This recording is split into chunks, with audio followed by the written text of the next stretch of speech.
1,200 years ago, the Vikings exploded out of the cold North Sea, like beasts unleashed upon an unsuspecting world. They came from the land of fjords, a land hard to farm and bitter clan rivalries, modern-day Scandinavia. They left behind legends of their violence and courage, sagas of exploration and conquest, along with treasures buried in their Scandinavian homelands.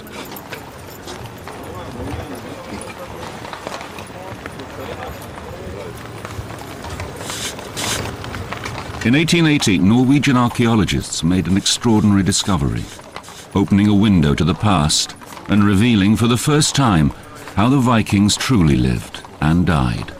They found shards of strange tools, jewels and wood carvings. It was amazing. It transformed Vikings from a marauding culture of the north with supposedly horned helmets and swords descending on Europe into a people who had a civilization as complex and as artistic as any in Europe at the time. One object, unearthed at a number of burial sites across Scandinavia, revealed more about the Viking Norse people than any other.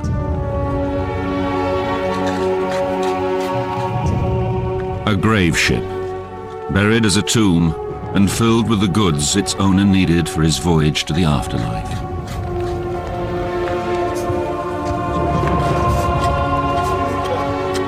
The only way to get from place to place was by boat, and they developed wonderful boats. When they first started excavating, they didn't believe that they actually sailed in these wonderful ships. They were wonderfully seaworthy, very handleable, and could, of course, they only drew about 3 inches or something and could go up rivers. One of the wonderful things that the Vikings did oftentimes with their great personages was to bury them in their ships with all the implements, because they felt that they were then going, death brought a journey. All the implements that one might need for life into eternity was put on the ship and then buried. And so it's all very well preserved. Who were these mysterious barbarians with their elaborate burials? And what drove them to dominate the Dark Ages?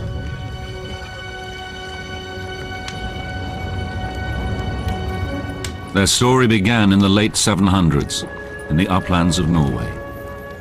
We do have some indications of what life was like before the Vikings took to the sea and began their raids. They tend to be a sedentary, agriculturally oriented people who were pretty much organized around villages or clans of some sort, probably familiarly oriented, although we're not exactly sure about that.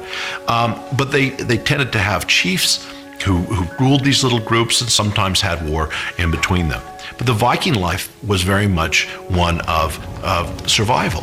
The climate was colder than would have been in the rest of Europe.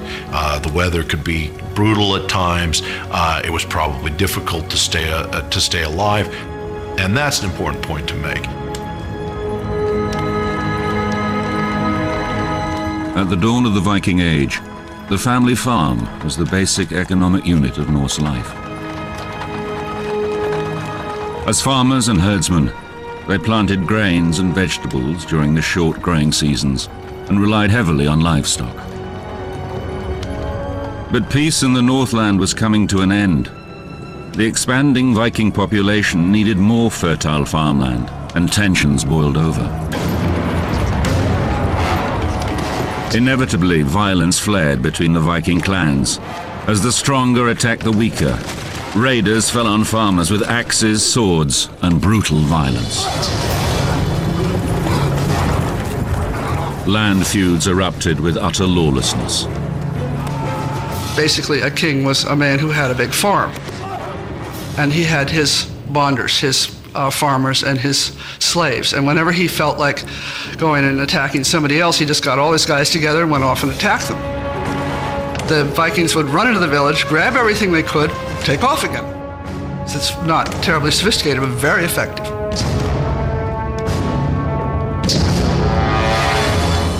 Some Vikings, however, set aside their differences and prepared to seek their fortunes elsewhere. The hands and tools that once shaped the cross beams of barns turned to another task. Along the shores of the northern inlets, boats were built. Boats that changed the lives of these people. Viking longships.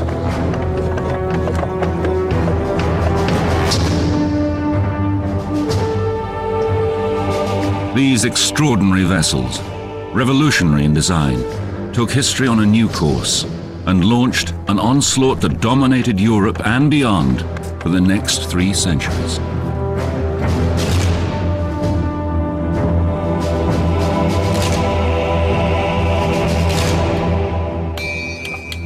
In the longship, Vikings drew on generations of boat-building techniques and seafaring skills. There would have been no Vikings without the Viking ship. And it is that evolution of that technology that allowed them to make such a mark on history. In time, they learned to make boats that were seaworthy enough to travel the North Atlantic. This was really what gave the Vikings their long reach. You could put one of these boats together in maybe a month or 6 weeks.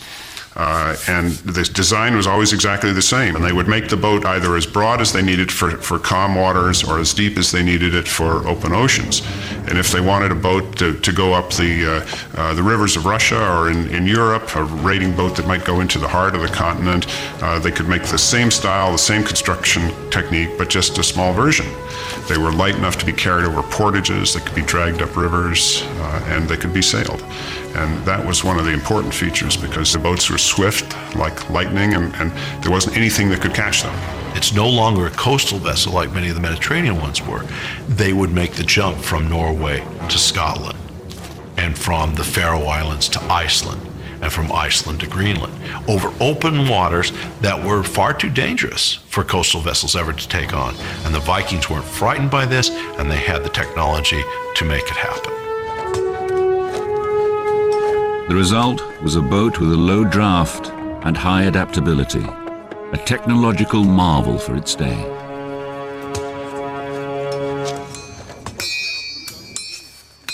No single king or central government led these people. Each Norse village acted independently. Each declared its own king. The Vikings banded together on this bold mission, leaving women and children behind and taking to the seas.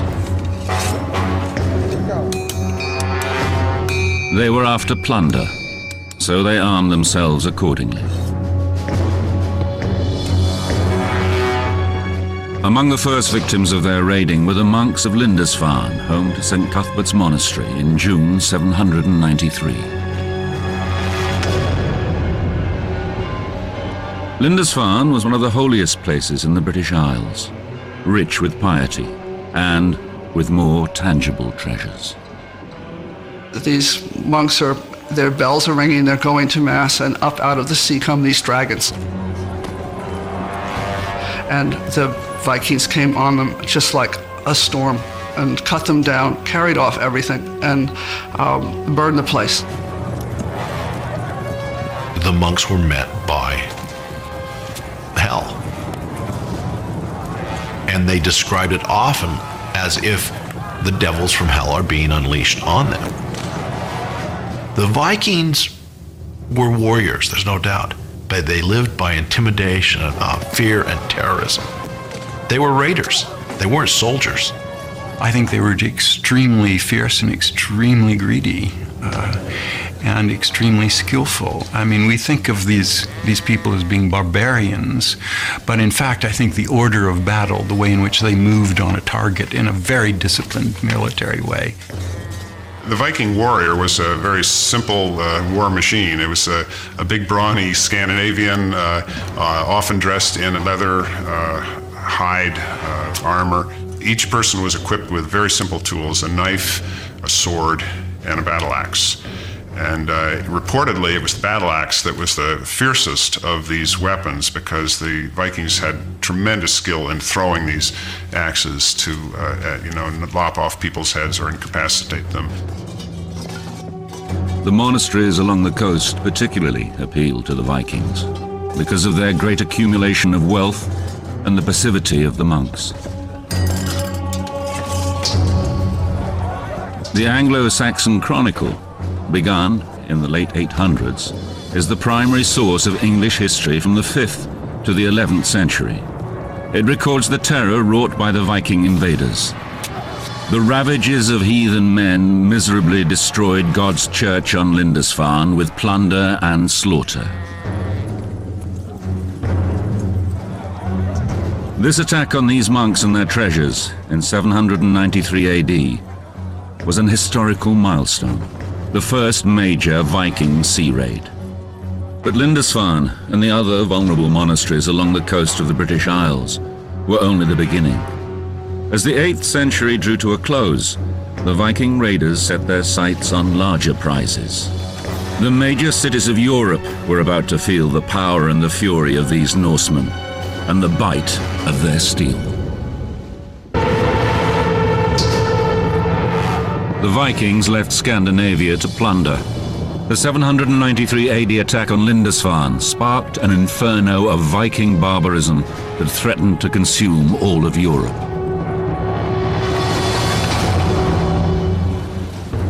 By the middle of the 9th century, only 50 years or so after Lindisfarne, word of Europe's removable wealth had spread. Norse families, villages, and whole communities banded together to build longships. They planned to improve their situation at the expense of those across the sea. All the Spaniards later, when they came to America, they were looking for gold, but the Vikings were looking for silver. And silver was the great thing to them, and a lot of the religious implements, crosses, and the various things that one finds in a monastery were made out of silver. The Viking factions headed out across the sea with no single ruler to unite them. Even when their fleets swelled to scores of ships, each still acted independently, making the onslaught all the more difficult to stop. As the reputations of individual Viking leaders began to grow, so too did their ambitions. Europe was theirs for the taking. Europe is an odd continent in that it is crisscrossed by rivers that are all navigable. Unlike North America or Africa or some of the others, which only have a few very large rivers, Europe has many. So almost any large body of water that the Vikings could take their vessels down, remember they're narrow and they're long and they don't take a lot of water. One of the first major river attacks came in 845 AD at the hands of a notorious Viking leader, Ragnar, a Dane. With a fleet of 120 ships, he seized upon the legacy of Lindisfarne with a vengeance, using the Seine to attack Paris. Before they got to the city, Ragnar's Vikings decimated the French advance force on the banks of the Seine, marching their French captives to a hideous end. They were basically terrorists, and they relied on the terror to ease the way quite a lot. They didn't want to do any more work than they had to, so it'd be as awful as possible. There was a famous Viking who was known as the child lover because he would not throw babies into the air and spit them on his sword as they came down. I mean, these were not nice guys. A local monk, Ermentarius, described the Viking onslaught and devastation that continued for decades along the Seine and Loire rivers. The number of ships grows. The endless stream of Vikings never ceases to increase. Everywhere, the Christians are the victims of massacres, burnings, plunderings. The Vikings conquer all in their path, and nothing resists them. When the large Viking fleet sails down the Seine River and proceeds on Paris, this huge town that is well defended, the king of France, who is residing in Paris, chooses instead of facing them and the possible destruction that could come from facing the Vikings, actually decides to buy them off. The King of France, Charles the Bald, paid Ragnar nearly 6 tons of silver and gold bullion to get the raiders to leave and never come back. It had the opposite effect. As word spread that such loot could be had, that land and goods were everywhere, the pillage of northern Europe continued with a fervor.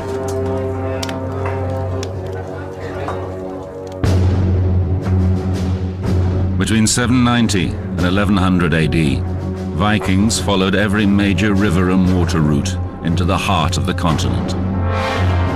But for the Vikings, a new world awaited. Norwegians wrote perhaps the most colorful chapter in Viking history. As fearless explorers, they colonized Iceland and Greenland as they pushed further west. With this colonization came the story of two legendary Norwegian Vikings, Eric the Red and his son Leif Erikson. In the late 900s, Eric became the first to settle this unforgiving land.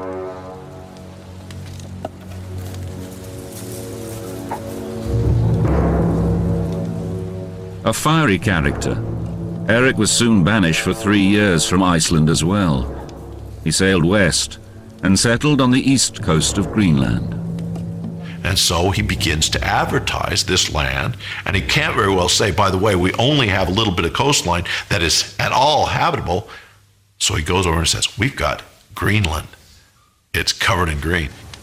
Some of them undoubtedly come, see what it is really like, and go home. But a lot of very strong and stalwart and hardy Vikings stay, and they have a life that is very harsh. The ground wasn't very tillable, but fishing was available, and other meat was available. But it was a harsh land. During Eric the Red's leadership, a Norse agrarian society scratched a living in this distant land. For government, the villages convened at Althing, a kind of public assembly or court of law transplanted from their homelands.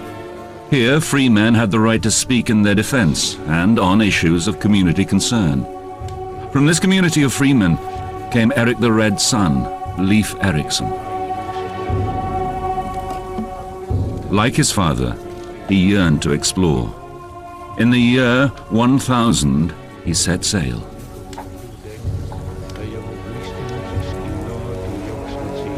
Leif Erikson follows a rumor. Another Viking before him has left an account that he was traveling to the west to go to the other colony in Greenland and gets blown off course. And by the time he has found his direction, he's off the coast of a very green and luscious land. Well, Greenland was not green, nor was it luscious.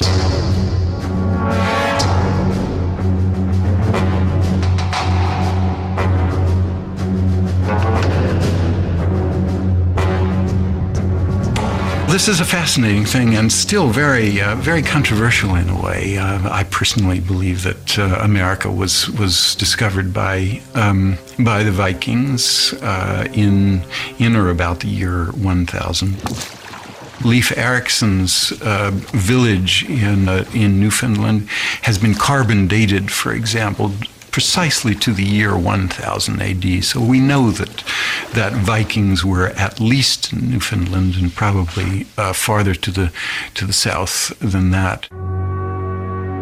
The Greenlanders' attempt to settle here failed. The Newfoundland colony lasted only a decade. But 500 years before Columbus made his epic journey, Vikings had linked the eastern and western hemispheres. After wintering in Newfoundland, Leif Erikson returned to Greenland and introduced something new to the island settlers. With the same tools that built the longships, they built the rugged crosses of a new religion. They decided that they would convert. Leif Erikson went to Norway, where the king asked him specifically to take Christianity to Greenland and to Christianize Greenland colonies, which he dutifully did. As Viking influence spread, the wider world in turn shaped Viking culture. Their leaders saw Christianity as a means to unite the clans. And ultimately, to wield more control over them.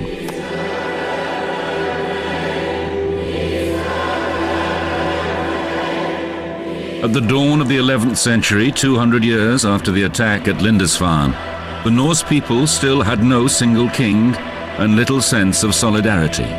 It was Christianity that presented a reason to unite. But the Christian Vikings experienced resistance from their pagan tribesmen to give up their ancient gods. The kings began to go for Christianity because it helped them. It helped them consolidate power.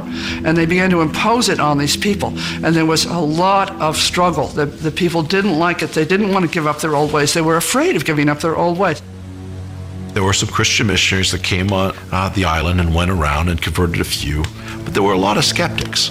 And at one certain occasion, they decided that they were going to go into a test against the pagan deities and the representative of pagan deities, which was known as a berserker, a man who was a little crazy, to put it nicely. And so these Christian missionaries challenged him. Said, we'll build a fire, and you pagans build a fire. If the berserker passes through your fire but can't pass through ours, then we know Christianity is won. If he can't pass through yours, then we know paganism is won. It's almost like an Old Testament duel, right? Well, the story says that the Viking berserker came in, passed easily over the fire that was made by the pagans, but could not penetrate the fire that was made by Christians. And thus everyone around saw that Christianity was the right religion and thus joined. Back in Norway, the great catalyst for Viking unity emerged in the destiny of one young boy. Harald Hardrada was the half-brother of Norway's King Olaf and his heir apparent. He was just 15 years old, fighting on the losing side of a Viking civil war. But Harald returned to extract his revenge and wrote his own history in the blood of his enemies. The Vikings spread like a murderous plague across Europe.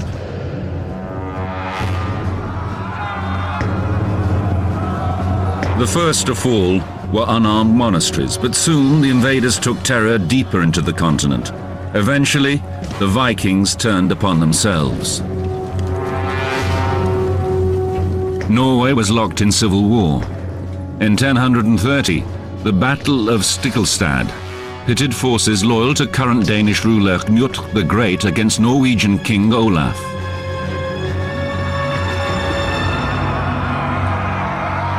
From the ashes of the infighting, a young warrior had risen, Harald Hardrada, King Olaf's half-brother and heir.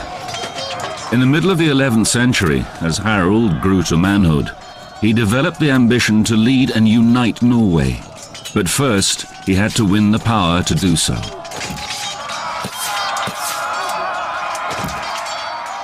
Harald was an interesting character. He begins his Viking regime, if you will, when he's a young man.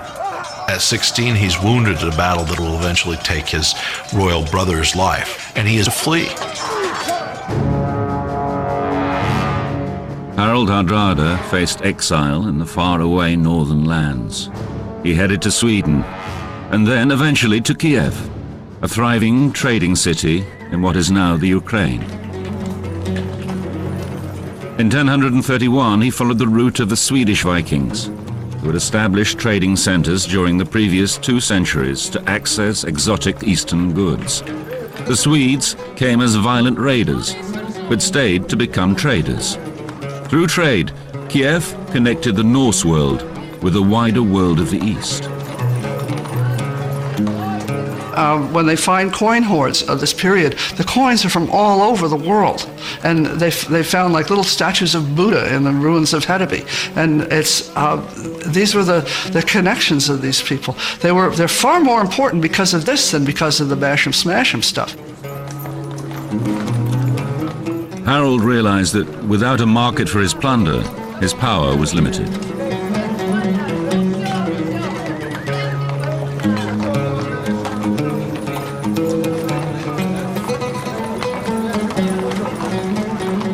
Vikings had lived on trade for hundreds of years. When you go out there and you trash a monastery and you grab a bunch of cups and some manuscripts, you're not going to take them home. You know, what use are they to you? You have to go someplace and swap them for what you really want.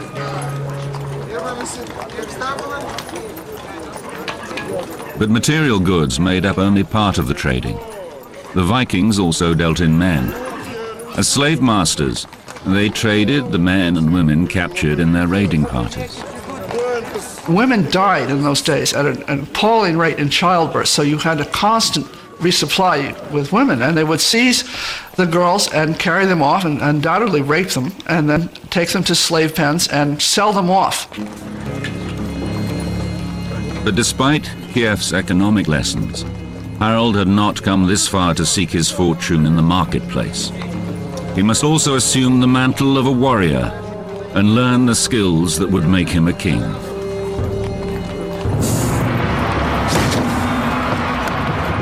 By the year 1038, Harold had grown confident and hungry for plunder, leading an elite force of Viking mercenaries.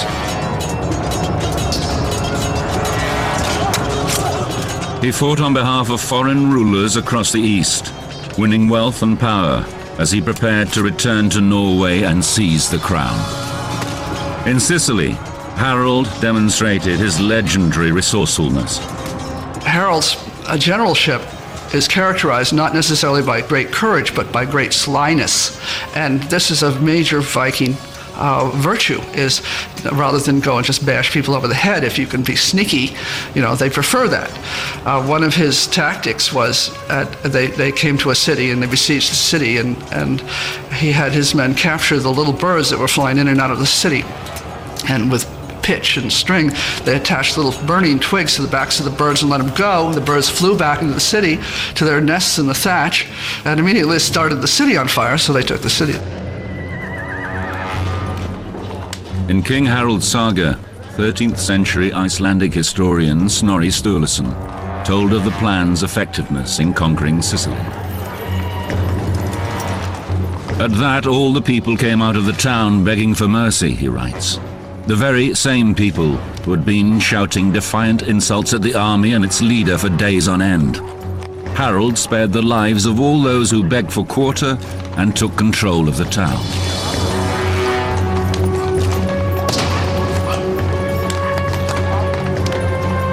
After nearly 15 years, the cunning Harold had amassed the reputation and wealth he needed to at last lay rightful claim to his fractured native lands.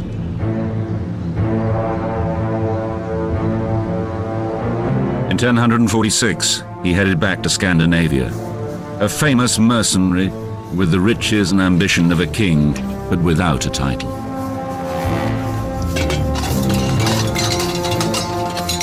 As next in the line for the throne of Norway, he was ready to stake his claim.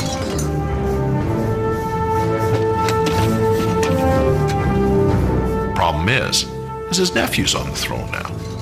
And so in order to reclaim it, he has to do a little dealing. All right, what do we do? He's a pretty politically astute individual, and so, of course, he makes a deal with his nephew that they can co-rule the throne. That works. Nephew dies in a year. We don't have anything to suggest that Harold puts him to death, although there are certainly accusations that are thrown in this direction. Harold doesn't deny them, and ultimately Harold is now back in charge of Norway. With Harold's claim to the throne completed, he moved to assure his power remained unchallenged. In 1047, he set out to obliterate his adversaries. In a brutal mixture of tactics and vengeance, Harold unleashed an unholy fury against all who opposed him.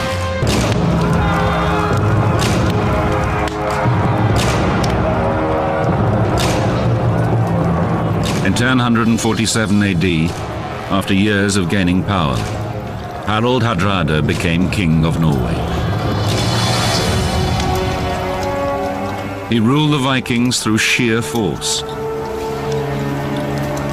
Harold's men were merciless as they lay waste to the farms and villages of those who opposed him. Their message was simple: submit or die. Across the country, Harold's enemies paid the ultimate price for their disloyalty.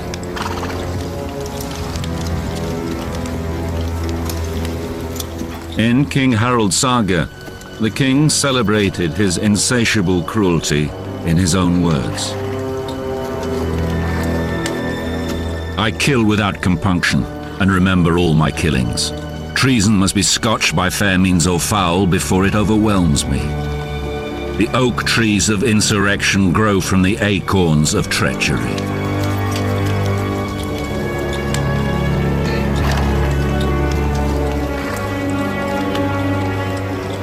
With the insurrection crushed, a celebration was in order. King Harold's faithful supporters filled his longhouse for a lavish celebration. If you had a lot of money, if you had lots of gold, you were a very big he in the Vikings because you gave it away to people. This was how they accumulated their armies. Well, you've got to feed these guys, and also you've got to be able to lay gold on them because that's what they want. You have to be able to hand them a gold ring when they do something wonderful, or give a Skald a gold cup or something. So you have to have a huge amount of treasure, and if you have a huge amount of treasure, then you become an important guy, and which is the whole point of Harold in going through these palace plunders, which was where you accumulated a lot of gold. The Viking lord was a man who attracted men to him by power of personality, and he had to have a reputation for victory, for getting out there, taking you someplace, getting you a big victory, and not getting you killed. So men accumulated at these halls, and they would have huge feasts, and everybody got lots of gold, and everybody drank lots of mead, and then every once in a while they'd all get together and take their swords and go off and kill somebody. But for the most part, it was this great Viking hall thing that was kind of the center of Viking life. In the Great Hall, Viking political deals were made, allegiances forged, and power wielded.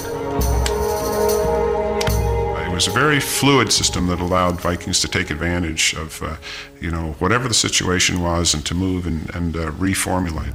And it could flip over in an instant if a leader fell or was killed in battle or humiliated or something happened, and somebody else would rise up immediately, often from a totally different direction. With Kiev as his model, King Harold set out to create a major trading center at a strategic seaside town where goods from all over the world would be available. The town was Oslo, destined to be one of the region's great ports.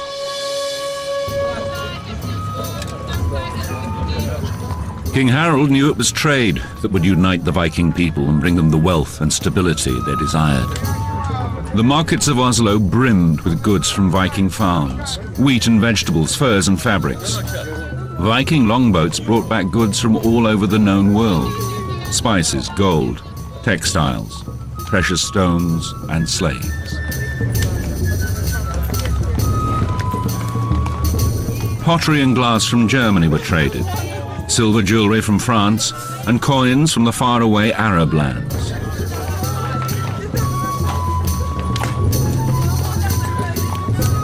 The Viking people became shrewd merchants as Oslo grew and prospered. The ordinary life of this trading community was revealed in the goods interred with them: gold, engraved weapons, jewelry, the ordinary wooden goods of the Vikings themselves. But the development of a major trade center only whet Harold's appetite for greater riches and control. Harold decides a bigger target is in order, and that target is England. And he gets on a boat, number of boats, of course. He's joined by the rebellious brother of the King of England, and off Harold Harthrothi goes. As he looked toward England in the future, Harold surely imagined his own empire stretching as far as his longboats could take him. The one-time refugee had gained astonishing power and political clout among his belligerent people. He had already conquered the toughest of his own Viking enemies. His actions were met with little resistance. England and all its wealth seemed within easy reach of his iron grasp. But awaiting Harold and his men was a tough and disciplined army, and a struggle greater than any he had faced. In late September 1066 AD, a rider bore dark, urgent news for the city of York. The Viking king Harald Hardrada was approaching. The English knew well his reputation for brutality. Only swift action and great courage could stop him. Harold began his conquest on the coast, and after winning a quick succession of violent conflicts, his victory looked all but assured.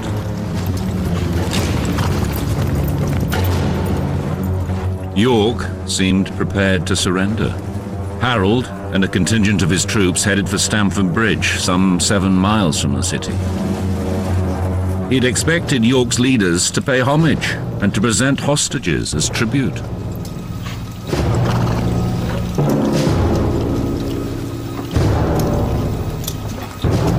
In fact, Harold was so convinced that the north of England was already his, he had less than the full complement of his men with him, and they left behind their armor. But the English were not so casual. Their king, Harold Godwinson, marched his soldiers in double time through the forest to cut off the Viking army. The swordsmen wore chainmail, and the archers were well armed.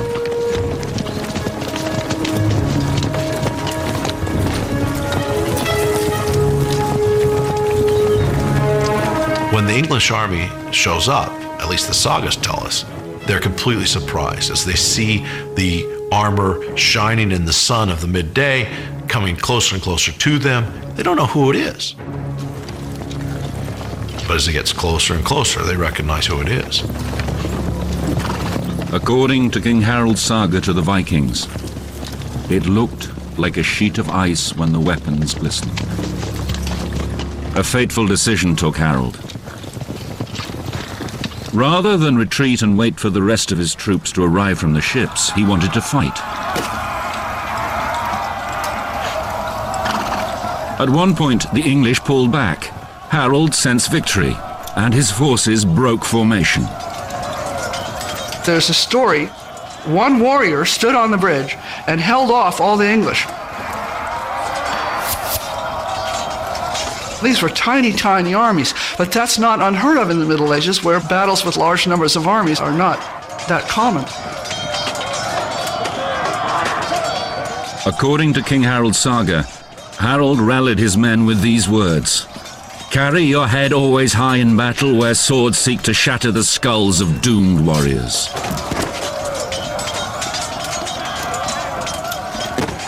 The guy on the bridge held them off. But then once he was jabbed, they were able to get to Harold. With the bridge open, the English soldiers poured down on the lightly armored Viking forces, cutting through them like a scythe. The battle was savage.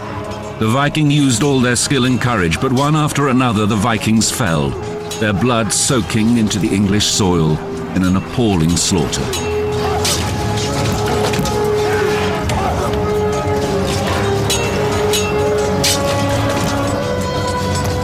The Viking sagas recount the struggle.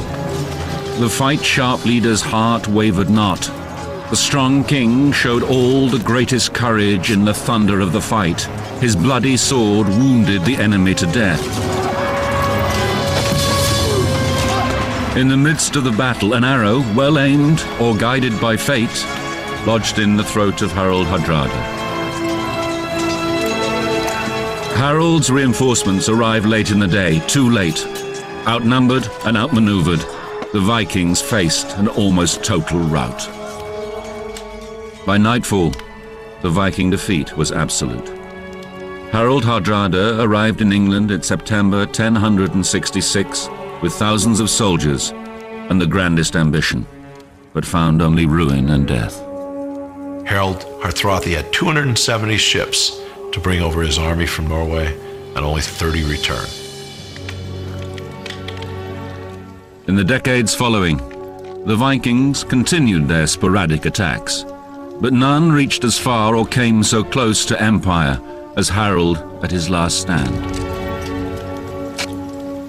In a matter of weeks, a new era of European history took hold.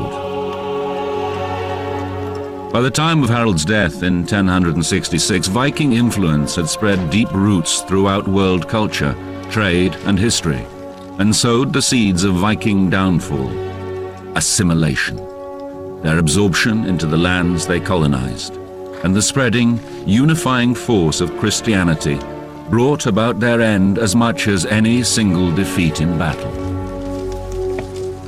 Essentially, Europe's history changes.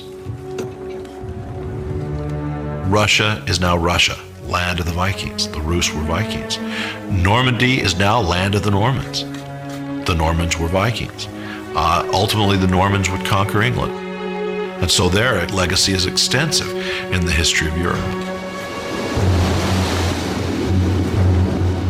As warriors, as settlers, as explorers and traders, Vikings were agents of an extraordinary social and political change, spurring global economic growth and the fortification of Europe, along with the development of national identities, advances in shipbuilding and navigation. Their brutal raids gave Vikings an enduring reputation as barbarians, but in their quest for opportunity, for riches and control, the Vikings didn't destroy Western civilization. They enriched it.